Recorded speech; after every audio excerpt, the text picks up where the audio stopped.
اسلام کا پہلا سبق، پہلا لیسن توحید ہے۔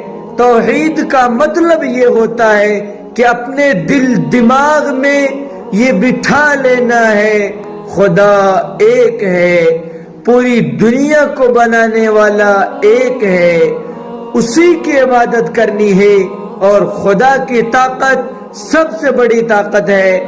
خدا ہی تمام مخلوقات کو روزی دیتا ہے، وہی مارتا اور جلاتا ہے۔ یہ سر جھکے گا تو صرف خدا کے سامنے جھکے گا۔ دوستو، اس وقت ہمارے ملک میں ہم سے ایمان کو کھینچنے کی کوشش کی جا رہی ہے، مگر افسوس یہ ہے کہ جتنا وہ ہم سے ہمارے ایمان کو کھینچنے کی کوشش کر رہے ہیں، ہم اتنے زیادہ غافل ہیں اپنے ایمان کو بچانے کے سلسلے میں۔